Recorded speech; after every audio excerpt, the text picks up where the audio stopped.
പ്രശ്നം എന്ന് പറയുന്നത് നിർമ്മാതാക്കൾ സമരത്തിലേക്ക് പോകുന്നു എന്ന് പറയുമ്പോഴും താരങ്ങൾ ഇത്ര ധൈര്യത്തോടുകൂടി പറയുന്നത് താരങ്ങളിൽ പല ആളുകളും നിർമ്മാതാക്കളാണ്. അതുകൊണ്ട് തന്നെ ഈ പറയുന്ന കുറച്ച് നിർമ്മാതാക്കൾ മാറി നിന്നാലും ബാക്കിയുള്ളവരെ കൊണ്ട് സിനിമ എടുപ്പിക്കാമെന്നുള്ള ഒരു ധൈര്യം ഇതിനകത്തുണ്ടാവില്ല. സ്വാഭാവികമായിട്ടും അങ്ങനെ ഒരു സമരത്തിലേക്ക് പോയി കഴിഞ്ഞാൽ ഇത് എത്ര പേര് നിങ്ങൾ വിരലിലുള്ളതെന്ന പേരല്ലേ ഉള്ളവര് താരങ്ങള്, അല്ലാതെ ബാക്കിയെല്ലാം ഞങ്ങൾ നിർമ്മാതാക്കളല്ലേ. അതുകൊണ്ട് ഞങ്ങൾ നിർത്തണം എന്ന് വിചാരിച്ചാൽ ഞങ്ങൾ നിർത്തും, അതിൻ്റെ അകത്ത് യാതൊരു സംശയമില്ല. നിർത്തിയിരിക്കും. ഞങ്ങൾ സിനിമ നിർത്തണം എന്ന് വിചാരിച്ചാൽ ഞങ്ങൾ നിർത്തിയിരിക്കും. അതിൻ്റെ അത് കൃത്യമായിട്ട് ഞങ്ങൾക്ക് അറിയാതെ എങ്ങനെ പ്ലാൻ ചെയ്ത് പോകണം എന്നുള്ളത്. നിലവിലിപ്പോണ്ടായ വിവാദങ്ങളിൽ ആന്റണി പെരുമ്പാവൂരുമായിട്ട് ഏതെങ്കിലും തരത്തിലൊരു ആശയവിനിമയത്തിന് പ്രശ്നം ഉണ്ടായിരുന്നു? എപ്പോഴെങ്കിലും ഒരു കമ്മ്യൂണിക്കേഷൻ ഇഷ്യൂ വന്നതിന്റെ ഞാൻ എന്തിനാണ് ആശയവിനിമയം നടത്തുന്നത്? എനിക്കെതിരെ പോസ്റ്റ് ഒരാളെടുത്ത് ഞാൻ ആശയവിനിമയം നടത്തേണ്ട കാര്യമില്ല. തികച്ചും തെറ്റായ ഒരു കാര്യം അത് പറഞ്ഞതിൽ പിന്നെ ഞാൻ പോയിട്ട് അവിടെ ആശയവിനിമയം നടത്തും. എനിക്ക് അങ്ങനെയൊന്നും പോണ ആളുമല്ല ഞാൻ.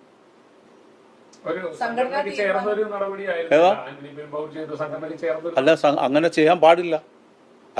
പുള്ളിക്ക് അറിയാമല്ലോ ഞാൻ ഇവിടെ വൈസ് പ്രസിഡന്റാണ്. പ്രസിഡന്റ് ഇപ്പം ഞാനിവിടെ ഇരിക്കുന്ന എക്സിക്യൂട്ടീവ് കമ്മിറ്റി ഞാൻ എന്തിനാണ് ചെയർ ചെയ്യുന്നത്? പ്രസിഡന്റ് ഇല്ലാത്തതുകൊണ്ടല്ലേ ഞാൻ ചെയർ ചെയ്യുന്നത്. അപ്പം പ്രസിഡന്റ് ഇല്ലാത്ത വൈസ് പ്രസിഡന്റാണ് ഒന്നീ ഞാൻ അല്ലെങ്കിൽ ചെയ്യാതെ രണ്ടുപേരിൽ ആരെങ്കിലും ഒരാളാണ് ചെയർ ചെയ്യേണ്ടത്. അപ്പം ഞങ്ങളത് ചെയ്യും. ആ ഉത്തരവാദിത്വം.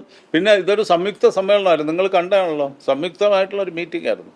ആ മീറ്റിങ്ങിൻ്റെ ബ്രീഫിംഗ് ഞാൻ നടത്തിയെന്ന് പറഞ്ഞാൽ അത് എൻ്റെ ഞാൻ അധ്യക്ഷനായിരുന്നതുകൊണ്ട് ഞാൻ ബ്രീഫ് ചെയ്തതാണ്.